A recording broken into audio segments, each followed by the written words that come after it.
Bonsoir, bonsoir à Bonsoir, tous, bienvenue. Pierre Benoît, bonsoir. bonsoir à tous. Chers artistes, bonsoir. Antinéa, Louise, cachée dans le back-office. Vous êtes là aussi, en coup de main, comme d'habitude. Alors, pour ceux qui connaissent déjà le webinar, le principe, vous apportez des conseils, mais des conseils pratiques et applicables, des bonnes habitudes de travail pour faciliter votre quotidien, développer votre activité, comprendre, donc beaucoup de clés de compréhension, décrypter les choses, rendre le plus accessible possible votre environnement professionnel qui ne l'est pas toujours. Et tout ça grâce donc au webinar en live et au replay disponible sur l'espace adhérent, puisque toutes ces sessions de webinar sont pensées pour les membres de l'association. Voilà. Et nous faisons intervenir, pour ceux qui découvrent un peu le principe, je rappelle, nous faisons intervenir un expert, un acteur du secteur culturel dans les arts visuels à chaque webinar. Ce soir, c'est Pierre-Benoît Roux de la Condamine, structure avec qui nous travaillons régulièrement. D'une part parce que Pierre Benoît a fait pas mal de webinaires avec nous et on en a encore pas mal sous le coude à développer, donc vous risqueriez de le voir encore pas mal de fois. Et aussi parce qu'on a un partenariat avec la Condamine, justement parce que c'est une structure spécialisée dans l'analyse et le développement de vos activités. C'est-à-dire que voilà, ils jettent un œil avec vous et vous êtes d'ailleurs très actif normalement dans ce processus. Et il y a un travail qui est fait sur où va votre activité, comment la rendre plus viable, plus sûre et vous professionnaliser. Et ça, c'est complètement l'état d'esprit de l'association Maison des Artistes. On se retrouve complètement on a les mêmes valeurs, les mêmes objectifs. Voilà, d'où cette collaboration étroite. Le webinaire de ce soir. Alors, comme les autres webinaires, vous avez un chat où tout le monde se dit bonsoir, bienvenue. C'est là où vous allez poser vos questions. Pierre Benoît va faire une présentation, il va vous expliquer point par point, il va développer la thématique. Ensuite, ce soir, on a la chance d'avoir en plus une artiste qui va venir illustrer et la mise en pratique que Pierre Benoît vous explique. Et ensuite, on passera aux questions. Donc, les questions, on va les récupérer avec Antinéa et Louis, donc Louise et moi, sur le chat et on les posera à Pierre Benoît qui répond à chacune de ces questions avant de passer à la suivante. Voilà, donc le décor est planté, vous connaissez le principe. Ceux qui sont déjà venus, c'était un petit rappel. Les premiers venus, bienvenue. Vous allez voir, c'est plutôt sympa. En tout cas, on fait tout pour. La thématique de ce soir, comment diffuser son travail à l'international? Alors, vous avez été extrêmement curieux sur cette thématique. Il y a beaucoup d'inscrits, vous êtes nombreux à participer. Ça a l'air complexe, ça a l'air éloigné, ça a l'air de faire rêver. Et en fait, on va vous expliquer à travers ce webinaire que c'est accessible en vrai. C'est un peu comme les appels à résidence ou les concours, on s'en fait une image. Et en fait, en prenant les choses dans le bon ordre et en sachant aussi analyser un peu, en se posant les bonnes questions au bon moment et en mettant l'énergie là où il faut, mais ça, Pierre Benoît l'explique très bien, et il y a pas mal de choses qui sont finalement plus accessibles qu'on peut le croire au début. Voilà, donc je vais laisser la parole à Pierre Benoît. Il va vous donner plein de conseils, plein de références, comme d'habitude. Ensuite, donc l'artiste et les questions. Voilà. Donc, Pierre Benoît, merci. Je te laisse la parole et on se retrouve tout à l'heure. Bien, merci beaucoup Charlotte et bonsoir à tous. On va parler ce soir de l'international et c'est vrai, il y a beaucoup de questions sur le sujet. Ça suscite d'ailleurs comme tu le disais Charlotte, des représentations. Et pour ça, pour introduire le sujet justement, eh bien, je partage avec vous ce soir une image, un tableau. L'ange du foyer de Max Ernst de 1938. Et pourquoi? Parce que cet ange du foyer, n'est-ce pas en fait un dragon, une chimère? Et une chimère ou un dragon, c'est un animal fantasmé et qu'on retrouvait d'ailleurs dans les atlas du Moyen-Âge pour désigner des créatures du confin du monde connu. Et ces créatures, en fait, étaient des représentations de fantasmes qui venaient, quand on parle de dragons, être composés de formes d'animaux qu'on connaissait et qu'on imaginait. Et donc c'était un mélange comme ça de connus et d'inconnus. Et rien de tel qu'une chimère pour commencer ce travail, cette réflexion qu'on va avoir ensemble et qu'on va après prolonger lors d'une conversation et notamment lors d'un retour d'expérience de Gaël Pélachaud qui va nous rejoindre et qui a une trajectoire à l'international. Eh bien, quoi de mieux que cette image, ce dragon qu'on va essayer de décrypter ensemble pour s'apercevoir que ce n'est pas forcément totalement chimérique. Ce n'est pas chimérique, mais en tout cas, il y a cette phrase qui est importante et qui dit que chaque pays est une fiction, un récit en fait, et que lorsque un artiste va à l'international ou un artiste est accueilli sur le sol français, un artiste étranger, non français, qui vient avec sa culture, eh bien, il ne représente pas uniquement que sa démarche, mais il va représenter le pays. Et cette représentation du pays, c'est aussi le récit qu'il a. Et donc, quand on sort de la France, on va représenter, d'une certaine manière, être l'héritier d'un récit français, récit qui va être celui qui est construit par la France. Je vais revenir, c'est l'institution, les ministères des Affaires étrangères et de la Culture, je vais revenir, qui construisent ce récit. Et puis, c'est aussi la manière dont les autres pays vous perçoivent. Donc, quand on va à l'étranger, c'est tout ce qui se joue. C'est pour ça qu'on peut dire, comme Lucie Azéma le dit dans le Courrier international, chaque pays est une fiction et donc il faudra savoir de quel récit on parle. Et c'est ce qu'on va voir au début, puisqu'on s'aperçoit que quand on sort en fait de son pays, eh bien, on est pris dans plusieurs types de récits, c'est ce qu'on va voir. Alors, en France, c'est important aussi de poser quelques chiffres rapidement. La place de Paris dans les années 50, c'était 80% du marché de l'art mondial. En 2016, c'est 3%. C'est pour ça qu'on peut imaginer une sorte de radeau de la Méduse, comme ça. Paris s'éloigne un petit peu du marché de l'art, mais ça ne veut pas dire qu'il est inexistant, c'est juste que ça a changé. Cependant, quand on parlait de récit, eh bien, l'artiste français, la technique française, l'art français, eh bien, est encore important à l'international parce qu'on est héritier, on est les héritiers de ce récit. Donc voilà, ça va aussi jouer quand on va partir à l'international, ces images-là qu'on ne contrôle pas toujours. Et d'ailleurs, la preuve, c'est que même France Culture, quand on parle de la Biennale, on va dire il y a la française de la Biennale de Venise, c'est-à-dire qui va représenter au pavillon français, là en 2019 c'était Laure Prouveau, la France, qui est une identité quand on sort de son pays. Et cette identité, c'est aussi une forme de ce qu'on appelle le soft power. Donc vous allez avoir un rôle des institutions sur une partie de la diffusion de l'art à l'international qui va être orientée par des ministères, le ministère de la Culture et le ministère des Affaires étrangères. Et donc quand on va aller à l'international, on va rentrer dans un réseau, c'est notamment le réseau des instituts français, qui va diffuser, écrire en fait le récit de la France à l'étranger. Et l'artiste, dans ce qu'on appelle le soft power, c'est-à-dire la manière d'orienter les relations internationales, en fait, il a un rôle important. Donc ça, c'est pour le tableau, quand on va à l'étranger, de ce qui se joue. On va parler de soft power, et on va voir un peu dans le détail. Alors, comme c'est institutionnel, on va voir dans une première partie que c'est institutionnel, mais il n'y a pas que l'institution. On va voir les réseaux qui existent et qui sont déjà en place.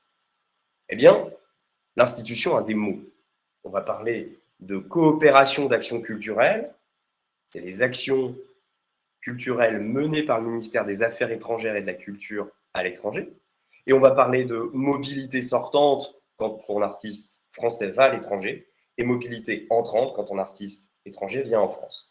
Pourquoi c'est important de connaître ces mots? C'est parce que quand on va chercher des résidences, des appels à projets, des appels à exposition, des projets collectifs, eh bien on va regarder, on va chercher ces mots-là. Et quand on va voir ces mots, ça veut dire que ce sont des projets qui sont plutôt liés au ministère.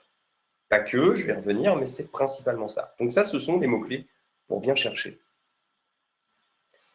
Alors, principalement, le récit, le soft power culturel français à l'étranger, c'est l'Institut français et les consulats qui vont le gérer. Donc, vous allez avoir une myriade de résidences que vous pouvez retrouver sur le site de l'Institut français, à travers notamment ce qu'on va appeler des villas. On va avoir la Villa Médicis, la Villa Saigon, la Casa Velasquez, la Villa Fukuyama au Japon, et des résidences qui sont peut-être moins connues, mais qui sont aussi liées à des consulats, aux consulats. Les consulats ayant une activité d'accueil d'artistes français à l'étranger.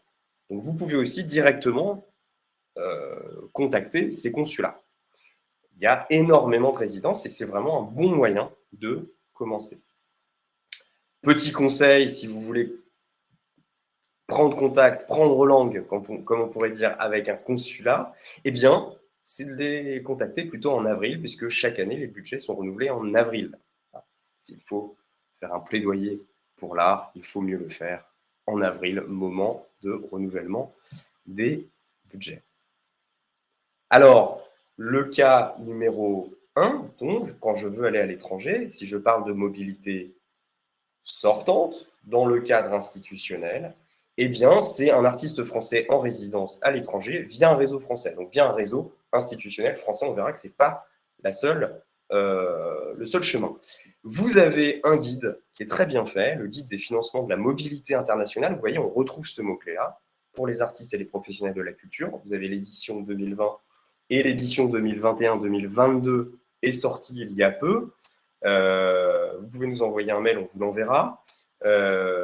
Vous pouvez aussi le retrouver sur le site On The Move, mais je vais y revenir. D'ailleurs, tous les liens et toutes les références dont je parle aujourd'hui, eh bien, on a fait un annuaire lié au webinaire avec tous les liens et toutes les références dont on aura parlé. Donc ça, c'est le cas. Souvent, on va avoir des réseaux, comme je disais, liés à l'Institut français. C'est le cas de la Villa Saigon, par exemple, au Vietnam, mais aussi avec des lycées français qui ont un rôle souvent d'accueil d'artistes. Donc, regardez aussi le réseau des lycées français. À l'exemple du lycée français de Chicago, il y a énormément de bourses et d'actions, de programmes pour ça. Donc, voilà, ça, c'est un premier cas. Mobilité sortante, donc, dans ce premier cas.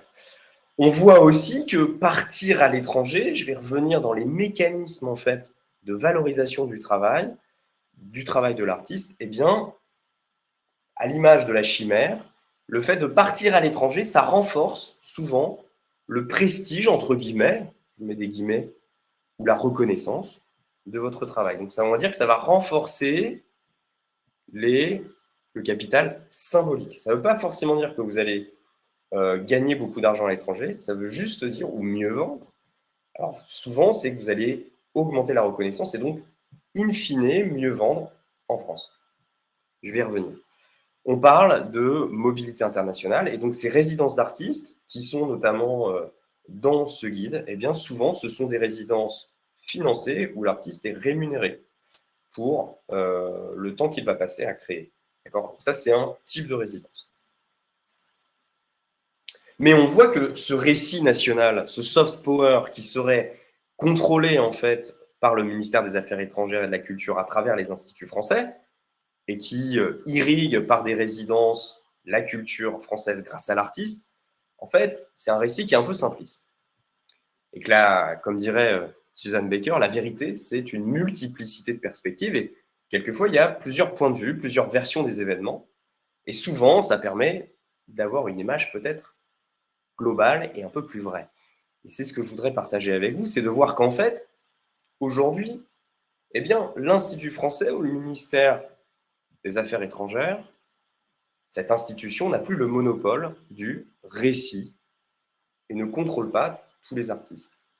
Puisqu'aujourd'hui, on va voir que les régions, et on avait vu lors d'un webinaire sur les appels à projets, on avait vu qu'il y avait de plus en plus de régions qui géraient leurs propres appels à projets, eh bien on voit que les régions vont aussi avoir un rôle, au même titre que l'État, pour envoyer leurs artistes dans le monde. Je prendrai des exemples ensuite. On voit aussi que eh bien, la France, c'est une région de l'Europe. Ça fait partie de l'Europe. Et donc, que l'Europe va aussi envoyer des artistes européens dans le monde. Donc, vous allez avoir un énorme réseau d'appels à projets européens. Je vous donnerai des exemples ensuite. Et puis, la langue française eh bien, est plus grande que la France. Et il y a un récit de la langue française. Et donc, vous allez avoir énormément aussi d'échanges autour de la langue française et des résidences liées au monde de la francophonie. Donc, vous voyez qu'on voit que le récit, finalement, il n'est pas unique, il est multiple. Et l'institution, elle n'est pas unique, elle est multiple. À l'image, eh bien, des centres comme le CEAAC, donc les artistes strasbourgeois dans le monde, qui va faire la promotion d'artistes strasbourgeois dans le monde, vous voyez que c'est très précis. Des artistes de la francophonie avec la Fondation pour l'art contemporain de Claudine et Jean-Marc Salomon, ou alors encore des réseaux de centres culturels européens, où il va y avoir des rencontres entre artistes européens. Tout ça, eh bien, ça participe en fait aujourd'hui à l'internationalisation de l'artiste. Ça, c'est une évolution quand même importante de l'institution. Alors, pour trouver des résidences internationales plus ou moins institutionnelles, eh bien, vous pouvez aller sur les sites suivants. On the Move, c'est peut-être le plus complet, avec des guides. Vous retrouverez le guide 2022 de la mobilité internationale pour les artistes, avec énormément de bourses et de liens utiles. Vous avez aussi Trans-Europe Hall, qui va répertorier des lieux en Europe, ou encore Artistes en résidence, qui est un réseau international de résidence. Et vous pouvez aussi voir des bourses et des prix sur retitle.com, qui va lister énormément en fait d'actions au niveau international. Là, Retitle est un petit peu moins institutionnel que On the Move et Artistes en résidence. Donc voilà pour, je dirais, la première partie de ce qu'on peut dire quand on va à l'étranger. Vous pouvez aussi regarder, hein, il y a aussi des bourses pour aller à l'international. Je pense à la bourse connexion de la DHGP, si vous voulez continuer. Et puis, il y a un deuxième cas. On a vu le premier cas. Le deuxième cas, c'est quand, eh bien, il y a des artistes étrangers qui vont venir sur le territoire français. Et ça, c'est aussi intéressant d'être au courant de ces échanges-là, puisque quand vous participez à un échange, eh bien, ça peut aller dans les deux sens. C'est-à-dire que quand vous allez participer à une résidence en France avec des artistes étrangers, souvent, c'est un bon moyen de faire du réseau. Diffuser, construire en fait une trajectoire à l'international, eh bien, ça va renforcer une forme de reconnaissance de votre travail. Ça va vous permettre aussi de commencer un réseau quand vous allez participer à des échanges. Et ces échanges sont dans les deux sens. Et on voit notamment un lien, ça c'est lié à la langue et à la culture, avec le Conseil des arts et des lettres du Québec. Où là, on va avoir des résidences de création où des artistes vont venir, québécois ou canadiens vont venir en France, et puis des artistes français vont aller à l'étranger. Mais bien sûr, il n'y a pas l'étranger, le fait de partir à l'étranger, de diffuser son travail à l'international n'est pas le monopole de l'institution, quelle qu'elle soit, c'est-à-dire même une institution qui serait européenne ou régionale et qui écrirait des récits multiples. Eh bien, il y a aussi d'autres manières d'aller à l'international. Et c'est peut-être ce que Claude Lelouch pourrait appeler la série de ricochets. C'est-à-dire que c'est intéressant de voir qu'il y a des réseaux étrangers qui ne sont pas liés à l'institution française et qui vous permettent de croiser d'autres artistes, de rencontrer des galeristes, de commencer en fait des travaux de collaboration et qui peuvent permettre d'avoir un réseau national et international assez important. Et ça va se faire souvent parce qu'on va faire une résidence à l'étranger, une exposition à l'étranger qui va emmener une autre, etc., etc. Alors, comment ça fonctionne? Eh bien, on va avoir la chance d'avoir le témoignage de Gaël tout à l'heure, qui nous fera un retour d'expérience. Gaël qui fait des estampes et qui va aussi travailler sur le livre d'artistes et qui a, c'est intéressant, on en parlera, qui n'a jamais en fait été prise lors de bourses de concours en France, qui n'a jamais été sélectionnée lors de bourses et de concours diffusés par le réseau français à l'étranger, donc par l'institution, mais qui a un grand parcours de résidence et de prix et d'activités à l'étranger dans des réseaux qui ne sont pas institutionnels. Alors, J'en cite quelques-uns. Vous avez la fondation, il y a des fondations qui vont vous permettre d'aller à l'étranger. C'est le cas de la fondation Aubras, à laquelle Gaël a participé, ou Colas. Des espaces d'art en Malaisie ou en Indonésie comme Siwon Art Space, je prononce certainement très mal, et puis à Göteborg, au Konstpidemien, ou encore au Japon, au studio Kura. Vous voyez qu'il y a en fait énormément d'actions qui sont faites et qui sont faites indépendamment de la France et qui permettent de faire des échanges très intéressants. Alors, ce ne sont pas toujours des résidences rémunérées, contrairement aux résidences de l'institution. Cependant, ça permet d'avoir des moments privilégiés de création, de faire du réseau et souvent d'augmenter ses ventes. Voilà, on en parlera plus en détail. Alors, si vous voulez aller plus loin sur le sujet, eh bien, c'est intéressant de mettre en place une veille pour tous ces projets parce qu'ils sont très nombreux.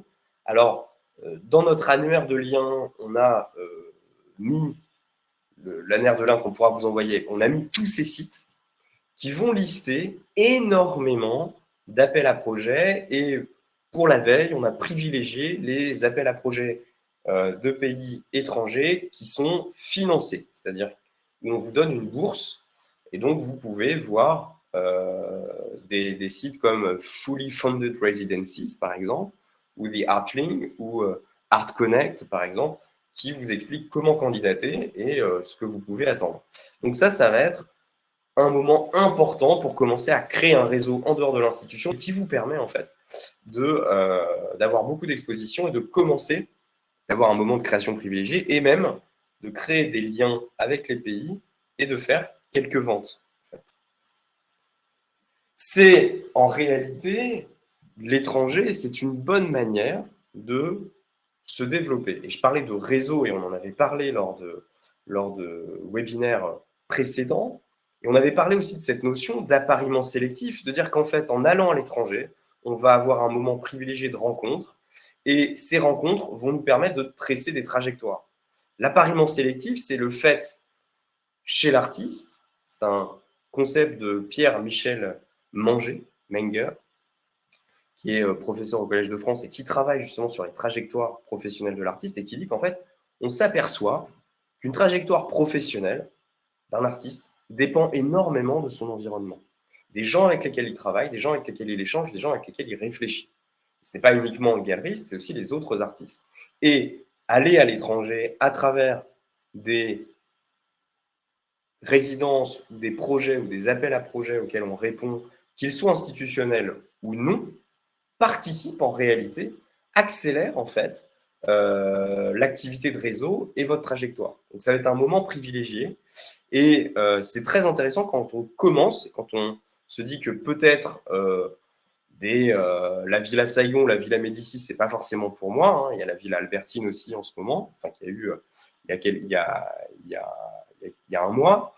Eh bien, on peut se dire que c'est pas forcément pour nous, mais commencer par aller exposer avec d'autres collectifs d'artistes à l'international, dans les Artist Run Space, eh bien, c'est typiquement rentrer dans une logique d'appariement sélectif, c'est-à-dire de commencer à s'entourer d'autres artistes.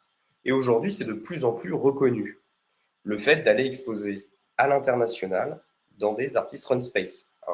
Donc ça, c'est encore autre chose. Vous voyez, il y avait l'institution, il y avait ce qui n'est pas institutionnel, et on s'aperçoit qu'il y a énormément de choses, il y a énormément de sites ressources, et puis il y a aussi les Artist Run Space, c'est un réseau dans le monde de lieux gérés collectivement, puisque l'idée, c'est à la fin des années 60, c'est un mouvement qui dit que, en fait, eh bien, l'institution ne fait pas l'art, c'est l'artiste qui fait l'art, et c'est à l'artiste de se réapproprier ces espaces de diffusion.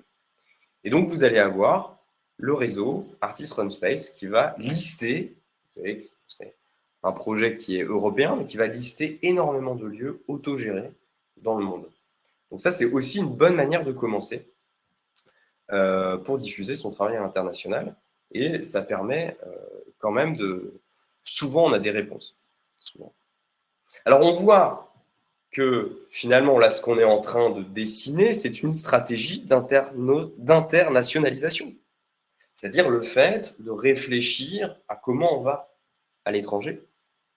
Et c'est intéressant de voir qu'en fait, un artiste qui va à l'étranger, bien sûr, c'est une forme de consécration, comme dit le chercheur Marcel Fournier, et que c'est un passage qui va vous permettre souvent de mieux vendre en France, de mieux valoriser votre travail en France.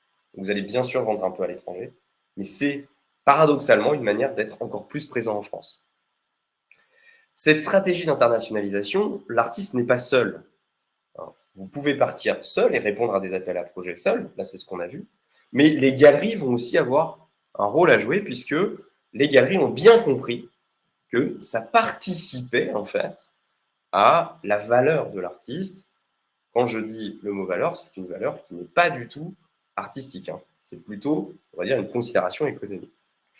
Et donc on va avoir des logiques où la galerie va aussi participer ou faire en sorte que les artistes aillent à l'international, en tout cas que les artistes avec lesquels elles travaillent aillent à l'international. Et c'est ce qu'on voit dans les foires internationales. Ça va être aussi important. Alors, faut-il pour autant, quand on parle d'international, de parler de marché global, comme si le monde entier était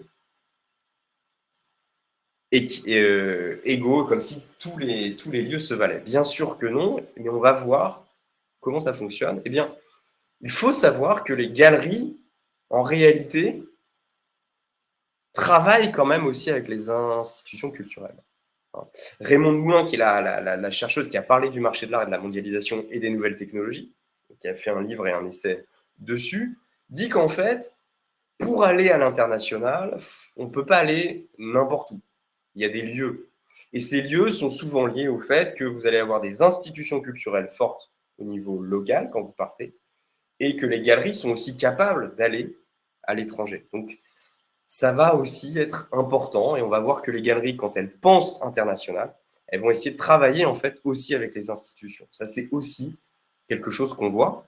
Exemple, la Biennale de Venise, eh bien la dernière Biennale, c'est Kamel Ménour qui a choisi l'artiste avec le ministère de l'Europe et des Affaires étrangères et le ministère de la Culture. Donc il y a une collusion à un certain niveau pour les biennales entre le privé et le public. Et là, on va retrouver aussi la même logique pour Art Dubaï, vous voyez, où l'Institut français va financer la venue de grandes galeries comme Tampon, par exemple. Alors ça, c'est une partie. Parce qu'il y a aussi des galeries qui ne vont pas forcément travailler directement avec l'institution, mais qui vont participer à des foires où il n'y a pas de grandes galeries, mais qui vont pouvoir participer à des foires pour toucher un type de public à l'étranger. Ça, c'est encore autre chose. Et si vous voulez vous développer et que pour rencontrer des galeries, c'est-à-dire se développer en allant rencontrer des galeries à l'international, eh bien on n'est pas forcément obligé de faire Art Dubaï, vous voyez. Ça, c'était le premier, j'allais dire, la première action des galeries internationales, mais il y a d'autres méthodes. Et la meilleure des choses à faire, c'est de regarder derrière le buisson. Alors, qu'est-ce que ça veut dire? Ça veut dire que on va peut-être participer à des foires internationales où vous pouvez exposer sans galerie. C'est le cas de la TAF, la Tbilisi Art Fair, puisque vous allez avoir des pays qui essayent de rentrer sur la scène internationale du marché de l'art, comme Dubaï l'a fait, Tbilissi est en train de le faire. Eh bien, participer à ces foires, en étant sélectionné par la foire elle-même, qui a besoin d'artistes, eh bien, ça va permettre de rencontrer des galeries. Galeries qui ensuite, si la rencontre se fait, peuvent vous emmener à l'international. C'est le cas du TAF. Vous pourrez aller voir les galeries qui exposent et le fait que des artistes sans galerie y vont aussi. Et puis, vous avez aussi des sommets qui font partie de la face cachée de l'art contemporain mondial. Eh bien, le Dakar Art Summit, c'est le cas. Ce sont des salons dont on entend très peu parler, mais où il y a énormément d'artistes. C'est aussi des choses qui ont moins pignon sur rue, mais qui peuvent être intéressants quand on veut aller à l'étranger. Et puis, je disais qu'il y avait aussi, non pas les biennales, mais les foires d'art contemporain, qui sont ouvertes pas uniquement aux galeristes, mais aussi aux artistes, qui sont payantes. C'est le cas de la Discovery Art Fair. Et là, c'est intéressant quelquefois de le faire quand on a un travail dont on sait qui va plaire à un type de public. C'est le cas de l'artiste Gerda Jacobs, artiste franco-hollandaise, qui va avoir un style adapté au goût de l'Europe du Nord. Et donc, qui va choisir certains salons parce que c'est adapté, qu'elle sait qu'il y a un public. Voyez. Donc, si je résume, soit je travaille, soit je rencontre une galerie, aller à l'international, ça permet de rencontrer des galeries qui peuvent ensuite vous amener, en fonction de vos styles, sur un marché très ciblé où le galeriste ou le courtier d'art sait que vous allez pouvoir rencontrer un public parce que votre art est adapté au goût du public local étranger. Soit alors, vous avez bien identifié quelles étaient les personnes qui pouvaient vous acheter, et dans ce cas-là, vous allez vous dire, bah voilà, moi, mon travail, il correspond plus à l'Europe du Nord. Par exemple, la sculpture, on va voir qu'on va plus la vendre en Allemagne, par exemple. Ça se fait aussi, c'est quelquefois très difficile à définir. Et c'est pour ça que c'est intéressant de voir qu'en réalité, il n'y a pas un marché de l'art international, on va dire mondialisé, mais il y a bien des marchés de l'art, soit qui sont institutionnels à un certain niveau, soit qui sont, j'allais dire, global à un autre niveau. Qu'est-ce que je veux dire quand je dis glocal? Glocal, c'est le mélange de global et de local. Eh bien, glocal, c'est le fait que vous allez avoir, c'est ce que je disais, ce qu'on disait avec Gerda, c'est que vous allez avoir un art qui va correspondre à un type de culture, un type de public, un type de pays. Et que ça peut être intéressant quand vous avez soit des thématiques dans vos travaux, soit un style, ou que vous vous inscrivez dans un courant, par exemple, artistique, qui rencontre en fait un écho dans tel ou tel pays. Eh bien, c'est intéressant de travailler avec des gens sur place, c'est-à-dire des galeristes locaux, mais à l'étranger. Donc, on va voir un peu comment on peut mettre en place aussi une stratégie locale, c'est-à-dire de ne pas forcément partir en disant, voilà, je travaille avec des grandes institutions internationales, mais je vais plutôt travailler avec des acteurs locaux, mais qui ne sont pas français. C'est ça la stratégie locale. Alors, cas d'étude, c'est le cas, par exemple, de Valérie Grondin, qui a rencontré quelqu'un qui connaissait très bien en France, qui connaissait très bien le marché américain. Donc, on va parler d'un courtier qui l'a mis en relation avec une galeriste, Véronique Vance, et qui va beaucoup vendre aux États-Unis, mais beaucoup moins en France. Donc, c'est une rencontre en France qui l'a amené, qui lui a dit, mais voilà, ton travail, il plairait très certainement à la galerie Véronique Vance aux États-Unis. Et d'ailleurs, les tarifs sont souvent plus élevés. Donc voilà, ça c'est un bon exemple. On va retrouver aussi des personnes qui vont avoir des intermédiaires, ça peut être un galeriste ou ça peut être un courtier, qui vont avoir une spécificité, c'est-à-dire qu'ils vont très bien connaître tel ou tel pays. Si je prends l'exemple d'Envie d'Art, eh bien, Envie d'Art participe à certaines foires à l'international, très spécifiques, et donc va développer une connaissance du marché américain, par exemple, en participant à des foires américaines.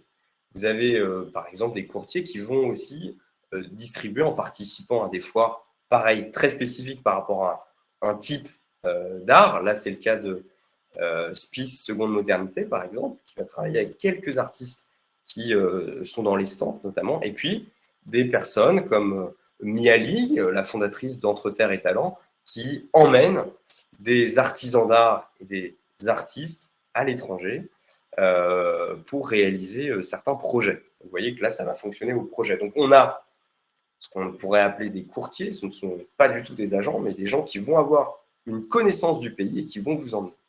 Ça, c'est un cas. Maintenant, vous pouvez aussi, pour approfondir, et si vous vous dites, voilà, moi, par exemple, j'aimerais travailler sur le marché chinois, plus spécifiquement. Parce que je pense qu'il y a des choses qui se passent, même si c'est en ce moment assez compliqué avec le Covid, il y a beaucoup d'opportunités. Eh bien, je vais me rapprocher d'associations interculturelles. Je pense soit directement à Yishu 8, qui permet de faire des résidences en Chine, mais plus simplement des associations d'échanges culturels qui permettent rapidement de comprendre en fait les goûts et les attentes du public. Ça va vous permettre en fait d'avoir des informations très précises et souvent ça débouche rapidement sur des voyages à l'étranger pour exposer. Donc ça peut être aussi quelque chose d'intéressant, c'est une autre manière de partir à l'étranger. C'est ce que j'appelle regarder à côté du buisson, ce qu'on pourrait appeler regarder à côté du buisson. Et puis, là, c'est une manière, vous voyez, de travailler avec des galeristes et d'avoir une stratégie locale, comme je disais, hein, le mélange de local et global.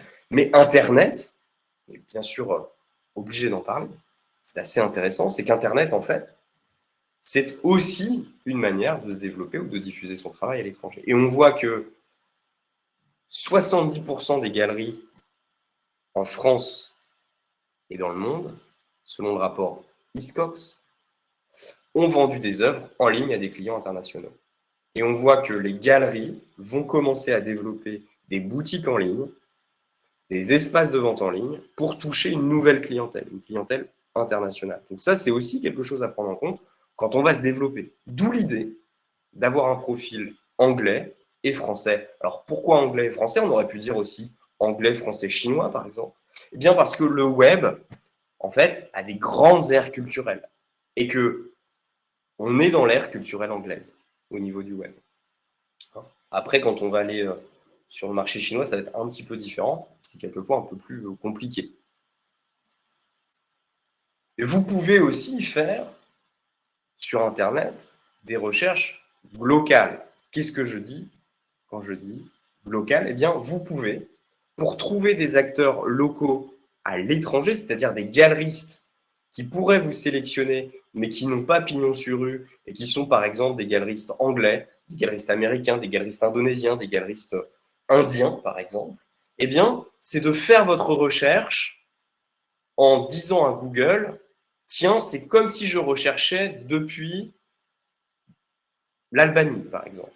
Eh bien, en faisant ça, en disant au moteur de recherche Google, tiens, je fais ma recherche comme si je recherchais une galerie en Albanie, donc je vais taper le mot albanais galerie, eh bien, je vais tomber sur des galeries locales. Alors, en faisant ça, on tombe sur plusieurs choses. L'exemple d'une galerie à Dubaï, Kobo, qu'on peut trouver en lançant sa recherche, en disant à Google, tiens, donne-moi les réponses ou les galeries qu'il y a aux Émirats arabes unis ou à Dubaï. C'est le cas de Blur Art à Londres ou encore d'Arloft à Hong Kong. Eh bien ça va vous permettre d'avoir des galeristes locaux étrangers, comme je disais, et de mieux de quelquefois toucher un public que vous ne pourriez pas toucher habituellement. Parce que ce n'est pas une grande galerie internationale, c'est une galerie locale, mais qui vous permet quand même de toucher un certain nombre de publics. Et puis après, vous avez les grandes galeries qui vendent aussi directement en ligne. C'est le cas de Camera Works ou de Vivian Street. On s'aperçoit que Internet permet maintenant à beaucoup d'acteurs de vendre, et que ça peut être un relais. On va aussi avoir des plateformes internationales. On va avoir des plateformes qui vont concentrer à peu près toutes les galeries. C'est le cas d'Artsy ou d'Artnet. Artsy, qu'est-ce que c'est? C'est la première plateforme réservée aux galeristes du monde entier pour vendre leurs œuvres. Et donc là, vous allez avoir un effet de concentration. On va retrouver énormément d'artistes du monde entier sur une seule plateforme. Donc on a aussi ce mouvement-là. On a un mouvement local et puis on va avoir un mouvement de concentration qui va être global. Avoir diffusé son travail chez des galeristes qui sont à Londres, des galeristes en ligne qui ne sont pas en France, ça assure quand même un bon référencement au niveau mondial. Ça vous permet quelquefois de trouver de nouveaux collectionneurs et on va avoir aussi quelque chose qui va se développer de plus en plus, c'est ce qu'on va appeler le contact direct avec l'acheteur. Eh bien, Internet, en ayant des profils en anglais, que ce soit sur Instagram ou que ce soit sur votre site de vente en ligne, que ce soit sur certaines plateformes, je vais en parler, permet aussi d'avoir un contact en anglais avec les acheteurs du monde entier. Et donc, Internet va aussi permettre de s'affranchir de certains intermédiaires. On pourrait dire que ça en crée d'autres, d'une certaine manière aussi. Et ça permet d'avoir un contact rapide, direct, avec les internautes anglophones, généralement. Même si aujourd'hui, vous allez avoir des outils de traduction qui sont assez bluffants. Et je terminerai sur peut-être quelque chose de surprenant du futur. Quand on parlait d'Internet, en disant qu'Internet permettait de se connecter au monde entier, on voit apparaître un mouvement, c'est le mouvement du stream. Qu'est-ce que c'est que le stream? Ce sont des gens qui vont se filmer en live, donc en direct, pendant 4 heures, par exemple, et qui vont le diffuser sur des plateformes et qui vont montrer la manière dont ils créent, sans autre forme de commentaire, à l'image de Chloé Ventura, qui ce matin se filmait en dessinant devant 140 personnes, parce que tous les matins, elle se filme en, en dessinant. Et vous voyez qu'il y a aussi Internet. Internet va aussi permettre cette espèce de proximité étrange et permet une autre manière de se diffuser à l'international. Merci beaucoup pour votre écoute. Et On va passer au témoignage au témoignage, voilà. de l'artiste. Et moi, je prends juste la parole un quart de seconde pour vous inviter à poser vos questions sur le chat. Parce que quand elles tombent à la fin, tout en même temps, c'est plus compliqué à gérer. Voilà, donc je vous invite, si vous avez des questions, à les poser. Après, il faut dire que ta présentation était très claire et très précise, donc ce qui peut expliquer aussi qu'il n'y ait pas beaucoup de questions. Voilà. Mais si vous avez des questions, allez-y, c'est le moment. Alors, je vais inviter Gaëlle à venir. Gaëlle, dont j'ai présenté très succinctement le travail, pour justement avoir son retour sur les résidences auxquelles elle a participé. Il faut savoir que Gaëlle est même partie à l'étranger avec sa famille, hein, pour faire des résidences en famille. Donc c'est quelque chose qui est assez original. Bonsoir Gaëlle. Bonsoir. Bonsoir tout le monde. Merci beaucoup d'avoir de partager avec nous en fait ton expérience. Alors comment on pourrait présenter ton travail? Je ne sais pas trop en fait. Moi, je me suis lancée dans les résidences d'artistes un peu par hasard parce qu'à ce moment-là, je faisais une thèse sur les livres à système, les livres animés, et j'étais sur un réseau anglo-saxon. Donc j'ai vu passer une annonce où ils cherchaient en fait un professeur dans le Donegal en Irlande. Donc j'ai répondu, voilà, que j'étais d'accord pour faire ça.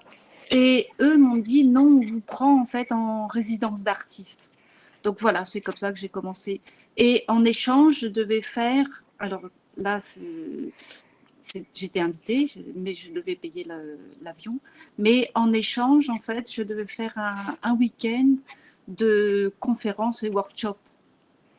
D'accord. Donc, après, il faut se dire que dans le Donegal, ils parlent gaélique, en fait. C'est un mélange anglais-gaélique. D'accord. Et sinon, Gaëlle, juste est-ce qu'on peut prendre 2 minutes pour te présenter et présenter ton travail? Parce que ça paraît pour certains un peu surréaliste. Voilà, mais je le dis en toute simplicité, mais tu as un parcours basique, une activité assez répandue de pratique artistique. Est-ce que tu peux nous dire 2-3 mots sur toi en tant qu'artiste? Qu'est-ce que tu fais? Tu fais du livre d'artiste, de l'illustration? Ah oui, dessinatrice. En tant que, en fait, je fais des. Moi, j'ai le diplôme d'Olivier de Serres, mais il y a longtemps. Hein. C'était dans les début des années 80. Après, j'étais première étudiante d'échange. C'est un petit peu moi qui étais à l'initiative pour partir à la Cooper Union en 84. Et ensuite, j'ai validé en fait mon diplôme des Arts Déco en gravure. Et puis après, j'ai pu par équivalence aller aux Beaux-Arts. Et puis après, je me suis lancée parce qu'en fait, c'était au moment où la situation économique était différente et puis il y avait beaucoup de diffuseurs. Donc, vous avez parlé de Colas. C'est à cette époque, il y avait quelqu'un un diffuseur, une femme qui cherchait en fait pour moi, et c'est comme ça que je me suis lancée dessus. Donc, en fait, ce que je comprends, c'est que, Gaëlle, c'est que tu as un parcours où tu as fait des beaux-arts, tu as fait de la gravure, tu fais de l'illustration et du livre d'art. Tu fais aussi beaucoup de dessins. Et donc, c'est une pratique classique. Et ce qui s'est passé, c'est que tu as eu une première opportunité pour partir en résidence. Et ce qui s'est passé, c'est que la première opportunité, ça t'a amené à faire d'autres résidences après, assez naturellement. Oui, oui. En fait, à chaque fois, j'ai essayé sur le réseau français. À chaque fois, j'ai été refusée. Donc, du coup, je me suis lancée sur un autre réseau que j'ai presque inventé, enfin, qui s'est fait comme ça au fur et à mesure. Donc, c'est en validant mes acquis professionnels, je suis arrivée directement en l'équivalent du Master 2 pour la thèse. Et là, avec toutes les activités, je me suis dit, il faut que je fasse ça en 3 ans. Et voilà, c'est ce que j'ai fait. Et donc, suite à ça, je n'avais toujours pas d'opportunité en France. On ne m'invitait pas pour faire les conférences, mais on m'a invité à Istanbul pour faire les conférences au Central Museum à Istanbul. On m'a invité en Irlande, là.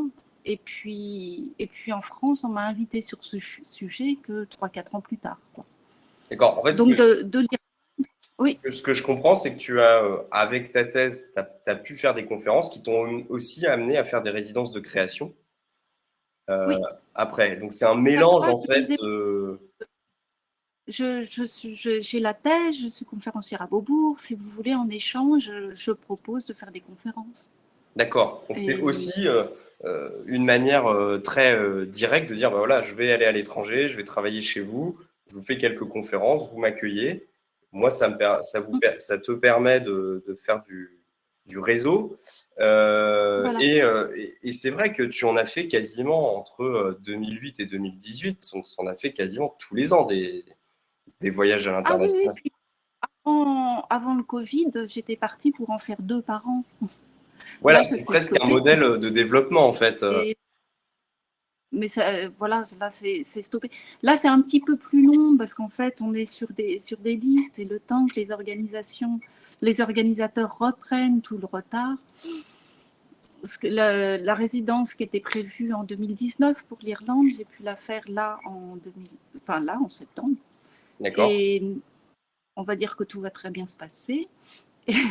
Et celle de la Malaisie prévue en 2019 va se faire là. Donc, ce que je comprends, c'est que tu as l'air de dire que c'est presque beaucoup plus facile qu'en France de partir à l'étranger. Moi, j'ai jamais de chance. Hein. J'ai essayé Saïgon, j'ai essayé le Sénégal, rien de pas. Un peu plus, je partais au Sénégal, mais par une organisation finlandaise. D'accord. En fait, ce que je comprends, c'est que les organisations françaises ne te sélectionnent pas, mais une organisation Non, finlandaise va te permettre de partir au Sénégal, bizarrement, parce que tu voilà, as. si ça redémarre, ça repartira par là. Ouais. D'accord. Donc c'est assez original. Enfin, je trouvais que c'était intéressant parce que je trouve ça très original. Et tu les as trouvés sur le réseau Res Artistes. Au tout début, quand j'ai commencé de l'Irlande, après, c'est vrai que ma famille a pris goût, donc on s'est dit, bon, allez, on va partir en Islande. Et l'Islande, je l'ai trouvé par Res Artistes. D'accord. Et puis après, sur Res Artistes, là, il y avait des artistes en fait qui étaient là et qui m'ont dit, tiens, vous devriez essayer là, là, là, là, là. Donc après, j'ai essayé autre chose. D'accord. L'effet ricochet dont on parlait tout Oui, à c'est l'heure, hein, le fait de faire une première et la résidence. Finlande, De oui, quoi? c'est le fait de faire la première résidence qui permet de rencontrer les C'est artistes. ça. Parce qu'en fait,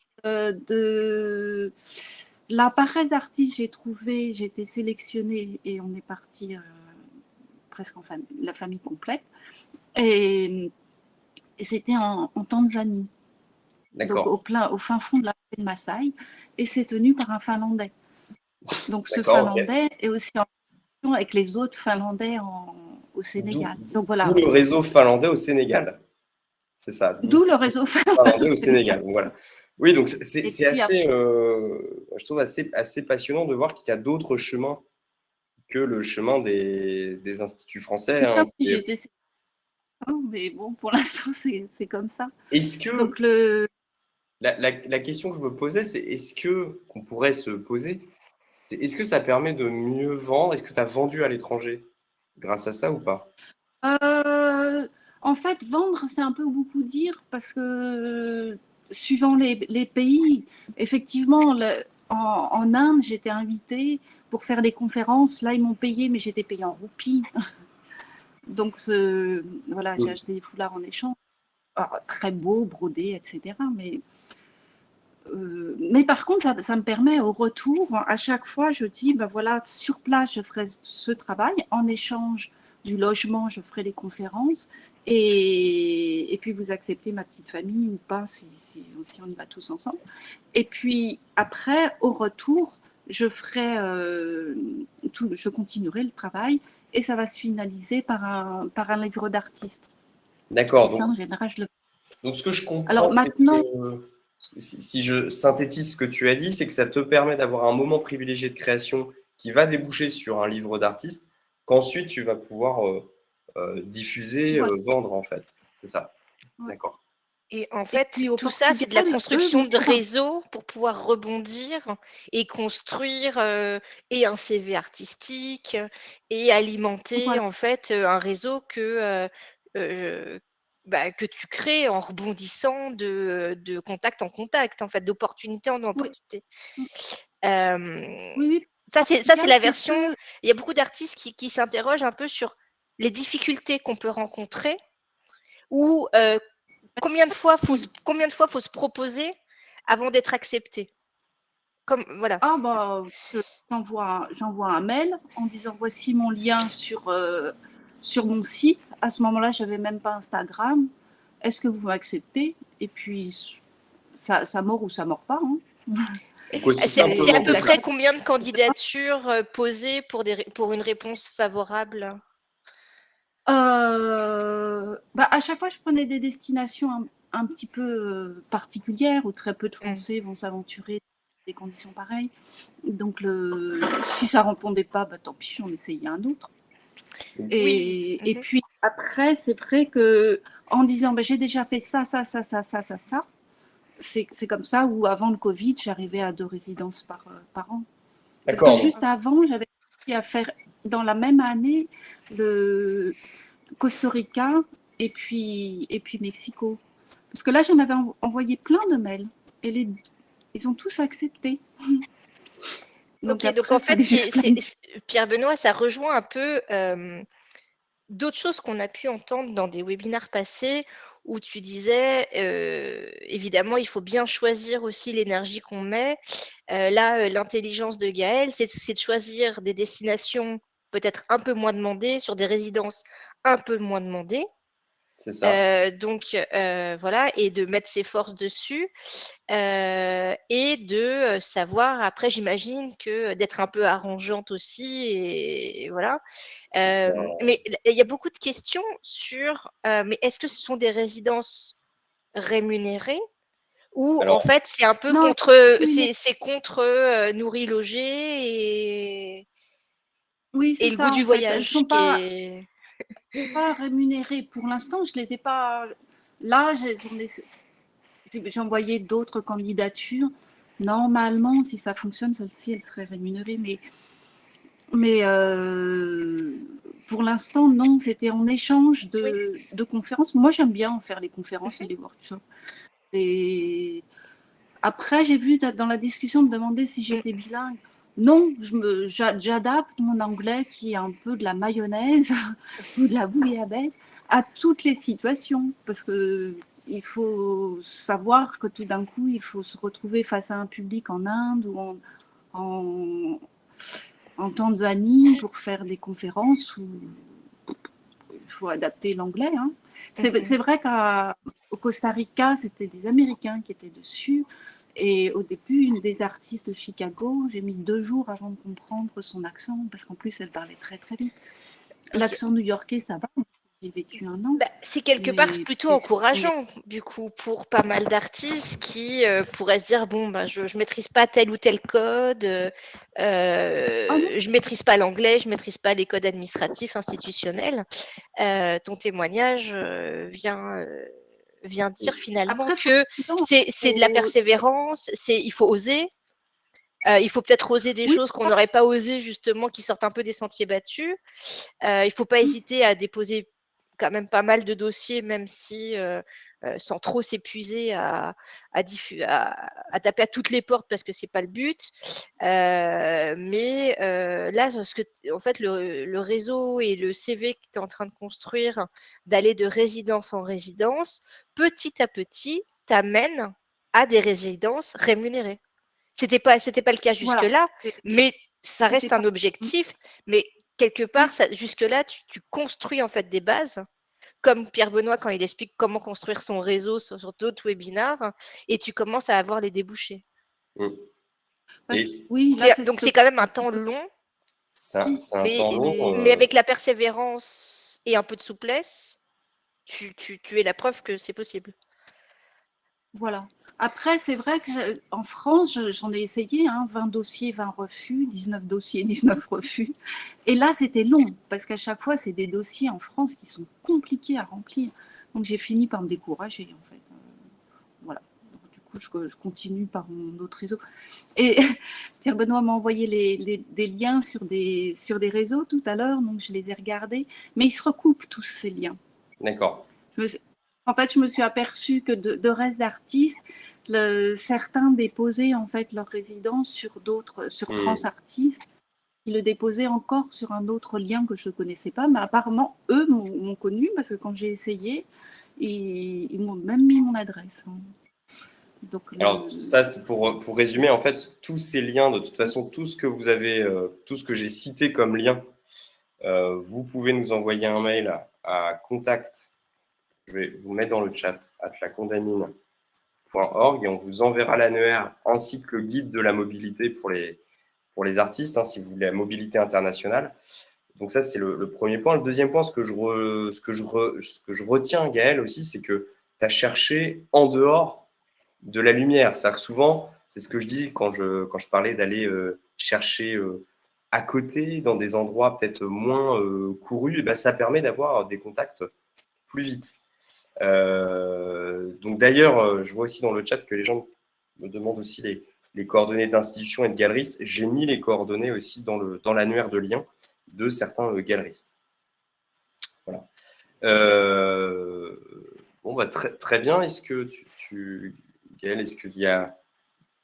pas si, j'ai pas eu le temps de voir s'il y avait des questions auxquelles je pouvais répondre. Est-ce qu'il y a Alors, d'autres...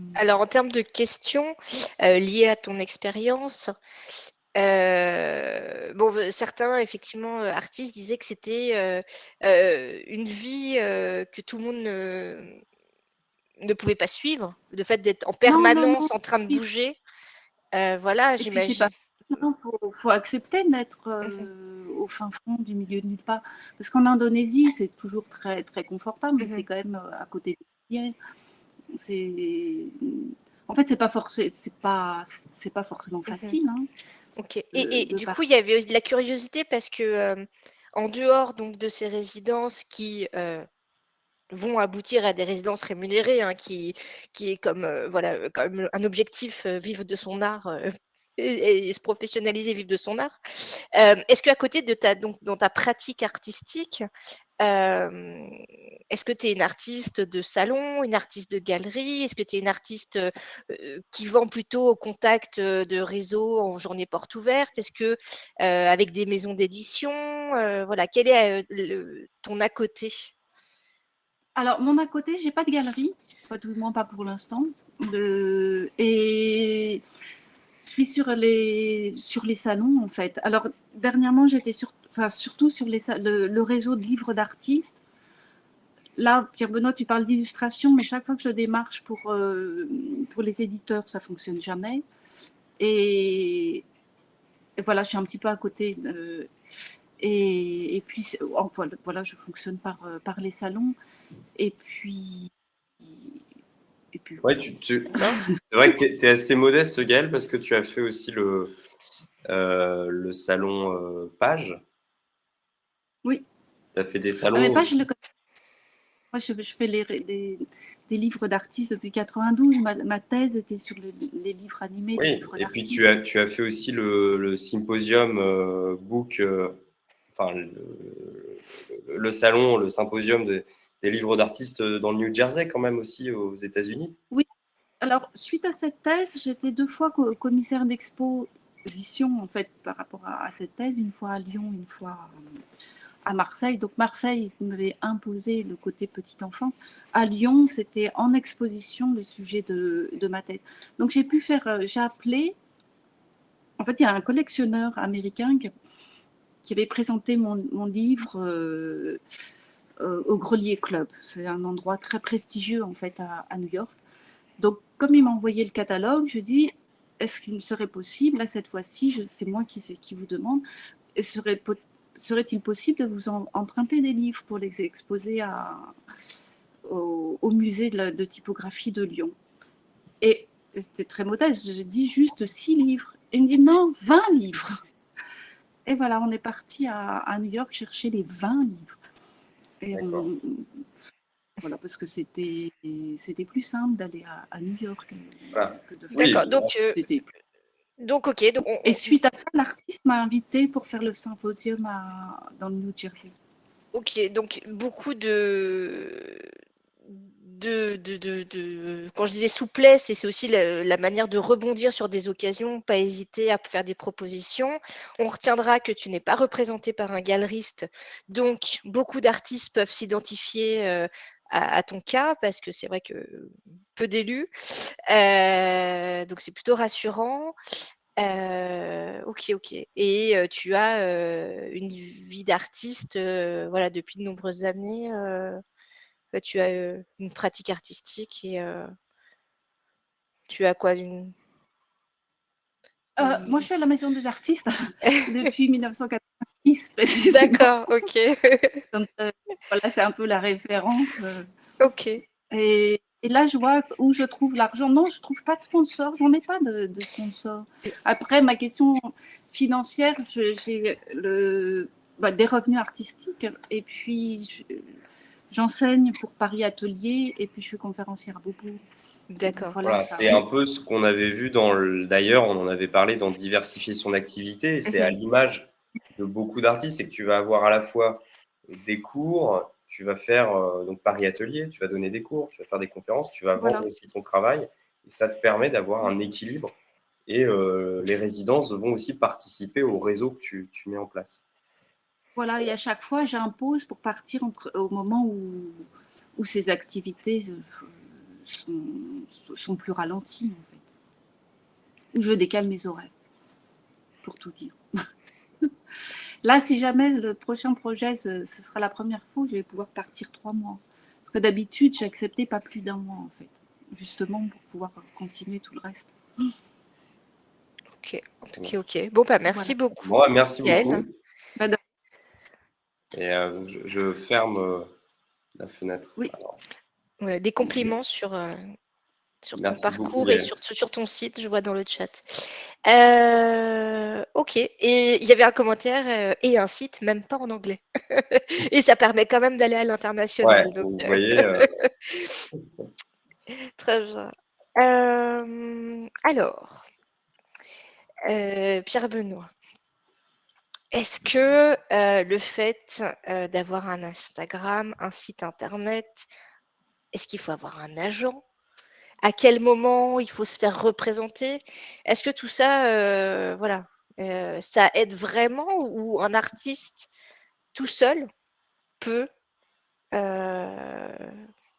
candidater et obtenir des résidences à alors l'international? la preuve que oui, enfin là, avec Gaël, donc oui, c'est possible. Vous voyez, même avec un site qui n'est pas en anglais. Instagram, ça facilite quand même énormément la communication à l'international, notamment en anglais, donc c'est aussi intéressant. Donc ça, c'est la première chose. Après, avoir un diffuseur à l'international, c'est très intéressant. Ça peut se faire, on va parler de courtier. Pourquoi? Parce que le diffuseur à l'international va avoir des contacts spécifiques par rapport à un marché spécifique. Vous avez des codes au Japon qui sont différents des codes de Dubaï, et avoir des intermédiaires qui connaissent très bien ce genre de réseaux locaux, hein, avec des codes particuliers, bah, c'est vrai que ça peut être un plus. Après, on s'aperçoit que il n'y a pas qu'un seul chemin en fait pour Mhm. l'international. On l'a vu ce soir. Il y a plusieurs possibilités. Alors, vous avez les possibilités institutionnelles, pas institutionnelles. Vous avez des galeristes locaux qui sont à l'étranger, et puis vous avez des galeries internationales. Donc, vous voyez, c'est assez varié. Donc, c'est aussi intéressant de voir qu'il y a plusieurs possibilités.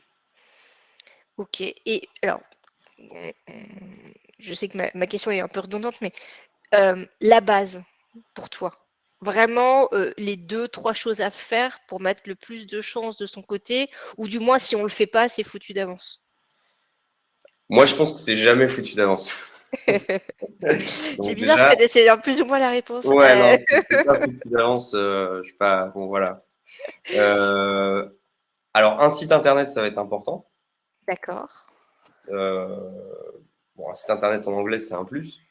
Ok. Parce qu'on l'a vu, les candidatures, quelquefois, peuvent se faire très simplement. C'est Oui. le cas de Gaëlle, en fait. Elle a envoyé plusieurs mails en disant, bah voilà, j'ai fait ça, parce que Ouais, ça c'est vous intéresse. clairement plus facile que répondre à 1% artistique, en fait.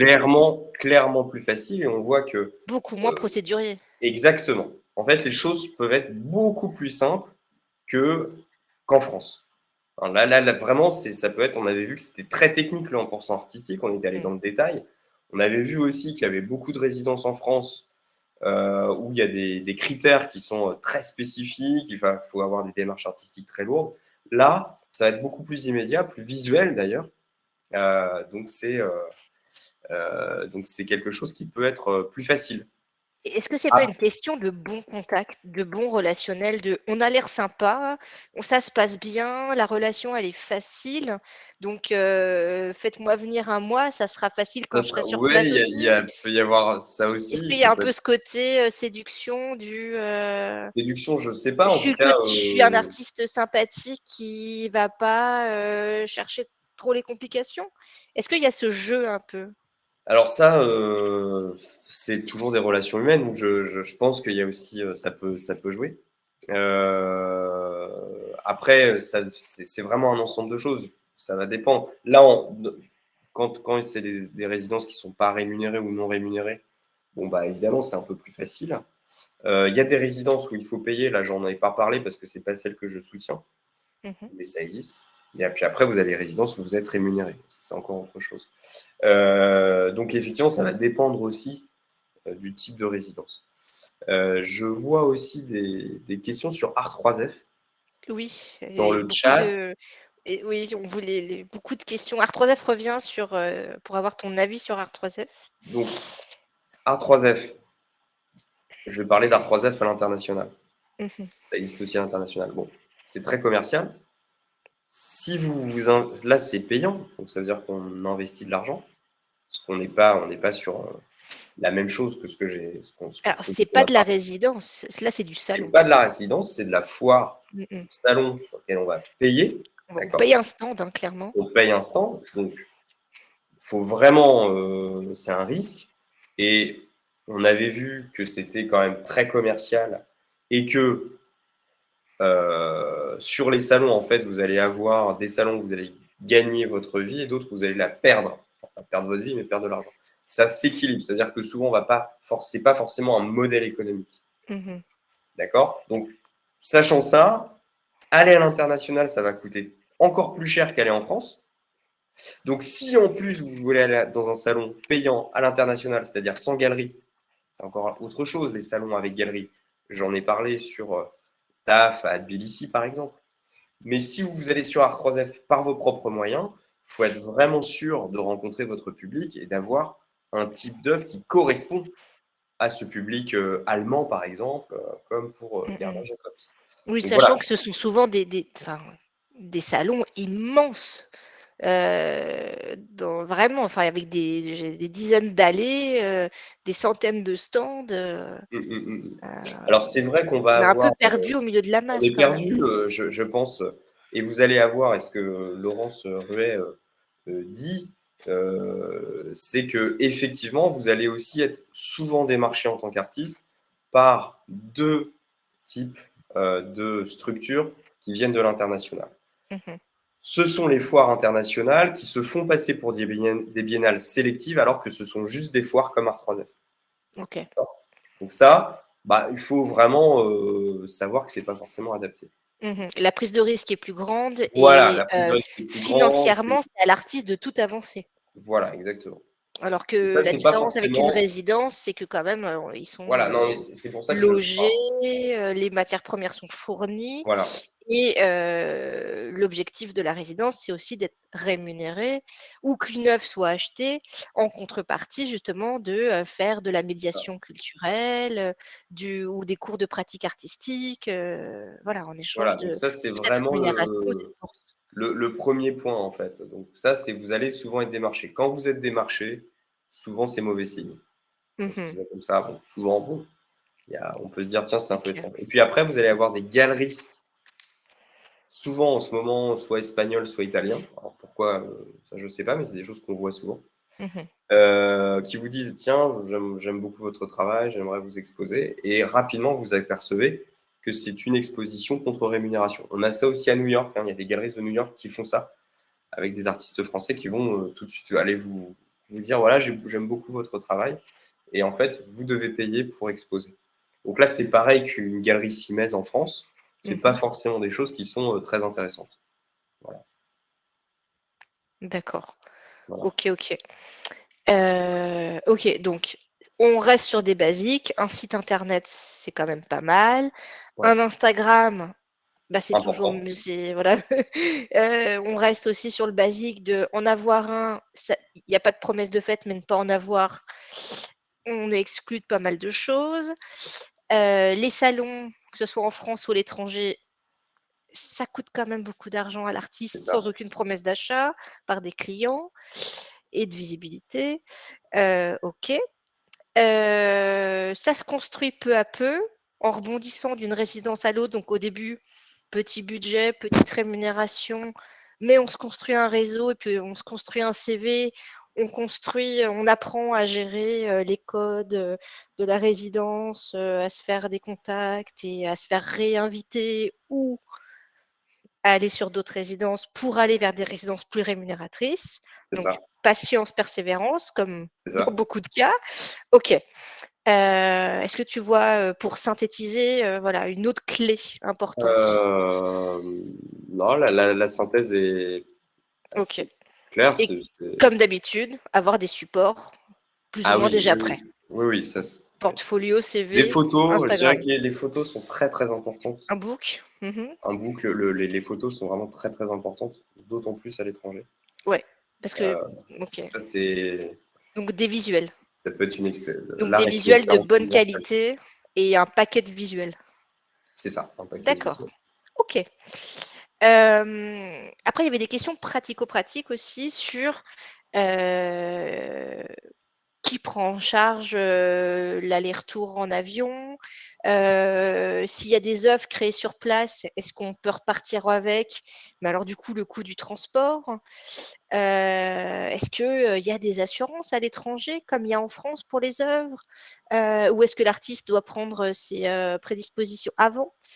Voilà, il y avait des questions vraiment pratico-pratiques de ce genre-là.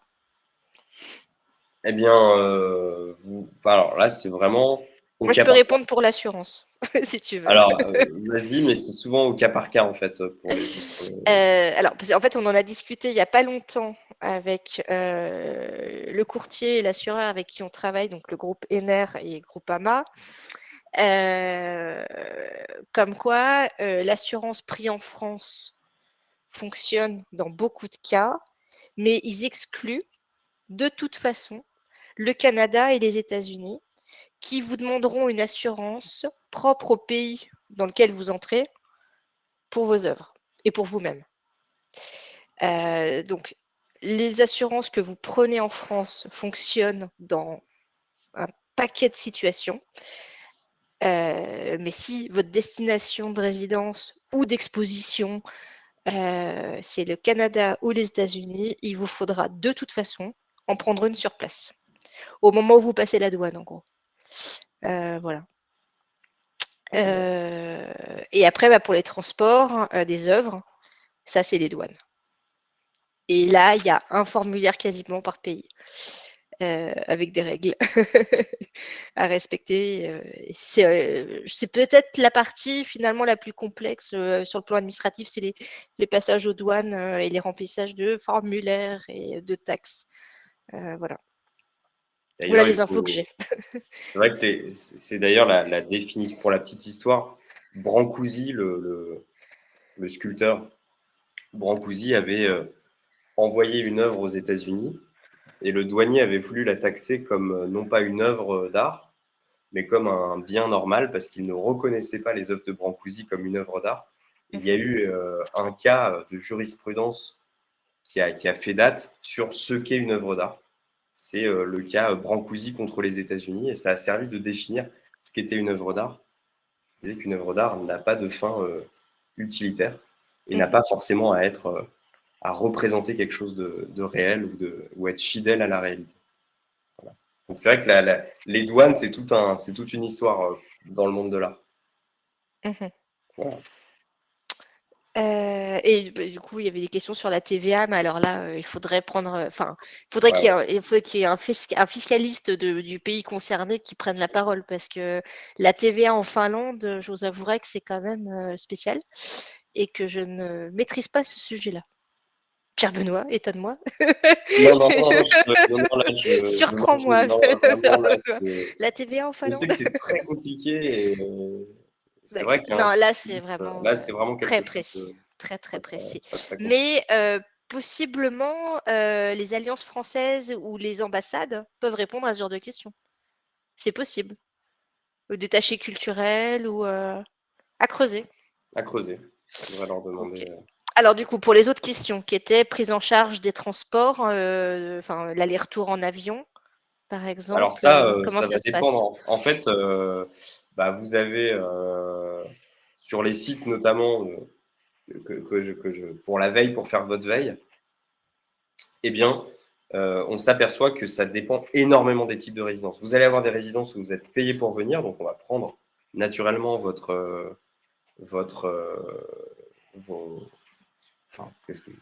prendre en charge votre billet, votre transport. Vous avez celle où vous avez juste on vous donne une somme d'argent, puis après vous vous débrouillez. Et puis vous avez celle où vous payez votre transport, mais vous êtes nourri, logé sur place. Donc vous voyez, c'est vraiment en fonction des résidences. Vous verrez, c'est souvent décrit en fait dans la présentation de la résidence, où là on peut savoir en fait ce qui, ce qui est compris et ce qui n'est pas compris en fait dans la résidence. Ok. Voilà. Alors, la petite voix dans l'oreillette, c'est-à-dire Antina et Louise, me souffle que le 17 novembre, effectivement, je ne l'avais pas en tête, il y aura un webinar dédié à la vente à l'international sur les obligations et les douanes, justement, parce que c'est quelque chose qui revient extrêmement souvent. Et là, il faut un spécialiste, hein, soyons clairs, du sujet. Voilà, donc notez dans vos agendas. 17 novembre, la thématique du webinar sera les obligations, les déclarations aux douanes lorsque l'on veut vendre à l'international. Voilà. Ensuite, qu'avons-nous comme question? Oui, par rapport il y avait beaucoup aussi les galeries. C'était est-ce que si on est représenté en France par une galerie, est-ce que le galeriste, donc on entend un vrai galeriste, hein, pas un loueur de mur, un vrai galeriste peut faire jouer ses relations. Est-ce que ça rentre dans le rôle d'un galeriste, ça, Oui. d'exporter son artiste? Oui, en fait, ça rentre dans le rôle de galeriste, du galeriste qui, d'ailleurs, c'est utile pour lui, en fait. C'est très bien de dire qu'on a un artiste qui va à l'international. C'est dans la stratégie d'internationalisation dont on a parlé. Et donc, on va avoir des galeristes qui vont emmener leurs artistes sur des foires. Hein, par exemple, ce que je disais avec Envie d'Art, par exemple, qui fait ça, qui est un galeriste en ligne, mais qui va emmener ses artistes sur des foires internationales. C'est le cas aussi d'Artistix. Artistix, qui est une galerie exclusivement en ligne, qui n'a pas de lieu, mais qui va emmener ses artistes sur des foires internationales bien physiques. Donc en fait, ça rentre dans une stratégie du galeriste pour valoriser son artiste, effectivement. Ok. Alors après, je refais un tour des questions. C'est vrai que vous avez été nombreux à poser un peu les mêmes questions.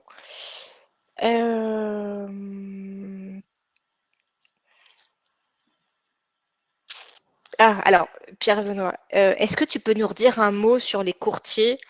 En fait, leur rôle, est-ce que c'est eux qui viennent aux artistes? C'est les artistes qui doivent chasser un courtier? Et comment ils se rémunèrent, en fait? Le courtier se rémunère, c'est comme un intermédiaire, c'est un peu comme un galeriste sans galerie qui va avoir un catalogue et qui va vous diffuser. Ça peut être aussi un diffuseur, hein. C'est quelqu'un qui va diffuser votre travail, soit dans des lieux de vente. Alors, ça peut être pour des expositions auprès de fondations, ça peut être aussi dans des galeries d'encadrement, par exemple. Hein, le courtier, c'est quelqu'un qui peut même aller voir la Roche-Beaubois et dire « Bon, bah voilà, vous avez besoin de décorer vos espaces de vente. J'ai dans mon catalogue plusieurs artistes qui travaillent sur la couleur, ça peut vous intéresser. Et donc, je vais vous proposer tel ou tel artiste que vous pouvez acheter. » Donc, c'est vraiment comme un intermédiaire, un galeriste sans galerie, on pourrait presque dire ça, qui va faire diffuser les artistes qu'il a dans son catalogue. Voilà, donc ça c'est le mot courtier, c'est vraiment un mot un peu ancien. C'est un mot qu'on retrouve un peu moins aujourd'hui. C'est l'équivalent en anglais du art dealer, qui a ce rôle il n'a pas forcément de lieu physique, mais il va avoir un catalogue et il va avoir des clients. Il peut aussi avoir des clients particuliers, des fois. Donc, c'est vraiment quelqu'un qui a un catalogue d'artistes qui va le vendre à différents types de clients, entreprises ou particuliers. D'accord, oui, c'est vrai que courtier, on pense tout de suite à courtier en assurance et c'est pas On du pense tout la même qu'on en chose. France, mais googlez courtier art et vous Oui. allez voir beaucoup d'acteurs qui sont un petit peu vieillissants. Ok. Voilà. Entendu. Il y avait une question par rapport à la veille que l'artiste peut mettre en place, voilà, pour pas candidater partout dans n'importe quelle condition et perdre du temps finalement. Comment l'artiste peut se faire une idée de si son travail va correspondre au style de la résidence ou au style du pays, aux Ça, c'est très attentes d'un compliqué. pays ou aux attentes d'un public de certains pays? Très compliqué. Très compliqué parce que pour ça, c'est pour ça que c'est intéressant de se rapprocher d'associations interculturelles. Ok. Donc, j'en parlais un tout petit peu avec la Chine. Vous avez énormément d'associations interculturelles. Et de se rapprocher du territoire sur lequel vous dites je veux vraiment me développer en Chine, je veux connaître un peu aussi quels sont les goûts, savoir si ça me correspond ou pas, etc. etc. Et donc, ça va vous permettre de savoir. Parce que s'il faut aller directement et investir sur un salon Art3F, par exemple, en Allemagne, pour s'apercevoir que ça ne correspond pas du tout au public, là, ça va vous coûter très cher. Donc, il y a peut-être des manières plus douces de se renseigner. Après, il va falloir aussi comparer, c'est-à-dire regarder aussi l'historique des artistes qui ont été en résidence. Ça donne aussi quand même l'idée du type de sélection qui est faite dans les résidences de tel ou tel pays. Donc, si je devais résumer, on regarde l'historique de la résidence et puis on peut aussi passer par des associations interculturelles pour avoir une meilleure connaissance des goûts et des pratiques. Ok, très clair. Donc ça va prendre un peu de temps, clairement. Ok. On avait vu dans d'autres webinars que avant de s'attaquer à des gros morceaux, à des gros salons, à des grosses galeries ou à des gros projets, il fallait commencer petit, local et au fur et à mesure monter en puissance, qu'on étoffe son CV, son portfolio, ses contacts, son réseau et d'aller d'expérience en expérience pour voir de plus en plus grand. Est-ce que pour, pareil, le réseau à l'international, ses résidences à l'international, cet export à l'international, il faut avoir déjà un vécu artistique en France, un nombre d'années de pratique, un CV bien étoffé, des publications, des ventes. Voilà. Est-ce qu'il faut déjà être un peu installé et reconnu ou c'est une aventure parallèle qui ne demande pas tout ce background, en fait? Bah, je trouve que le témoignage de Gaël est intéressant. Donc Gaël qui a un parcours académique, qui a aussi fait, qui a fait plusieurs écoles, mais qui n'a pas forcément été, qui n'est pas représenté en galerie, et qui a eu plus de contacts à l'étranger qu'en France. Donc ça, c'est intéressant déjà de voir ça. Après, on voit que même sans être représenté en galerie, sans vendre énormément, sans vivre uniquement des ventes, eh bien, il y a des possibilités à l'étranger. On a vu qu'il y avait 3 grandes catégories. Il y a les artistes run space, qui sont des lieux autogérés par les artistes. Et donc, vous pouvez aller à l'étranger via ce réseau-là. Donc ça, c'est un réseau qui est en dehors, qui est juste géré par des artistes. Donc, c'est des choses où ça peut se faire plus facilement, sans forcément avoir un CV long comme le bras. Et puis, vous avez aussi les résidences de fondations qui ne sont pas liées à des ministères culturels, où là, ça se fait aussi très rapidement. Alors, ce ne sont pas forcément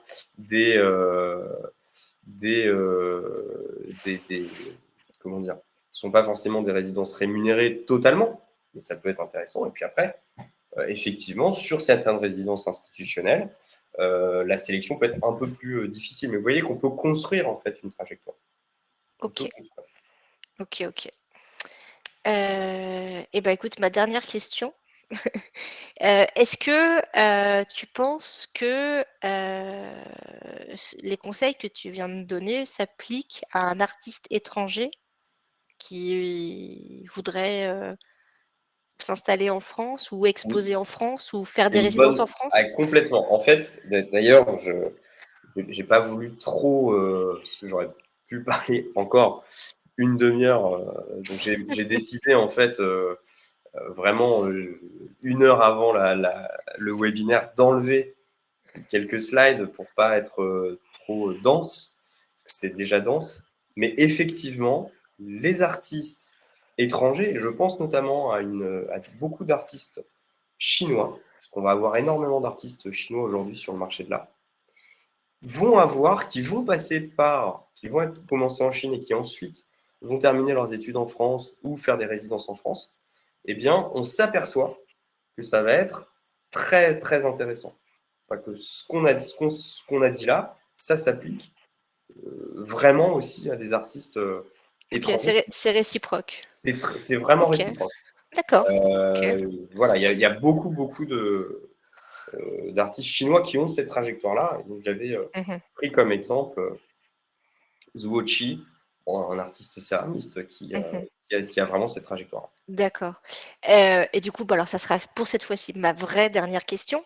Et quand en fait, tout ce qu'on a dit, c'est le fait de vivre en France ou le fait d'être un artiste français? Parce que est-ce qu'un artiste qui serait étranger, mais qui vit en France, est-ce que Alors, c'est la même logique? Ou c'est le côté j'invite un artiste français avec tout l'idée qu'on peut se faire autour, ouais. voilà, du japonais qui a envie de voir un artiste français ou une résidence française qui a envie d'inviter tout ce qui est de plus typique dans la culture japonaise et inversement. Voilà.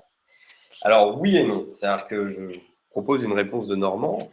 En réalité, si on regarde les derniers artistes sélectionnés à la Biennale, les artistes qui représentent la France, eh bien, ils ne sont pas français.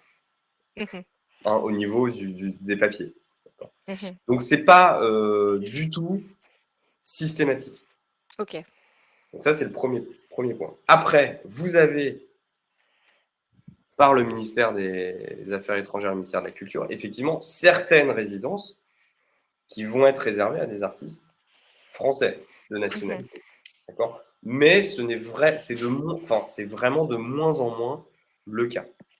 Puisqu'on voit vraiment que, c'est ce qu'on disait en disant que le récit de l'artiste français n'est plus le monopole du Mhm. ministère des Affaires étrangères. On s'aperçoit qu'il y a l'Europe aussi qui arrive, il y a les régions, et puis il y a aussi des résidences qui n'ont rien à voir avec l'Europe ou les régions, qui sont faites par d'autres pays. Et là, c'est beaucoup plus ouvert. Donc, c'est très intéressant de voir que quand vous êtes un artiste de nationalité autre que la France, vous avez aussi une carte à jouer. Voilà. Vous avez Ok. aussi plein de choses à faire là-dessus. Entendu. Mon Pierre Benoît, Charlotte. il y a encore du boulot.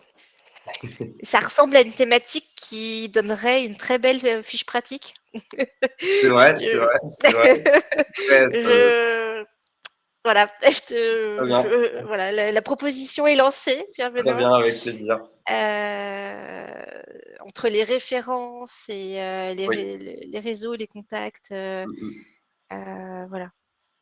Peut-être s'associer pour voilà, que mm. cette diffusion se fasse au plus grand nombre. Et voilà, je sais qu'Antinia, de son côté, a aussi un projet en cours assez ressemblant. Donc, il y a quelque chose à faire. Bah, très bien, Voilà, avec donc, plaisir. chers Avec... artistes, on n'en a pas terminé. On a encore plein de choses à vous raconter et encore plein de bons conseils et d'infos à vous donner. Voilà, bah, merci parce que c'était une thématique pas évidente. Pour beaucoup, sûrement plein de nouvelles choses encore voilà, assimilées, mais on est ravis de vous apporter ces conseils-là. On est ravis que vous soyez aussi curieux et que vous ayez envie de ce développement-là. Donc, merci aussi à Antina et à Louise pour le coup de main indispensable sur le chat avec les liens pratiques, les infos au fur et à mesure. Je sais que les artistes apprécient particulièrement ça. Merci Pierre-Benoît, évidemment. Et puis merci à l'équipe de la Condamine derrière qui travaille avec toi.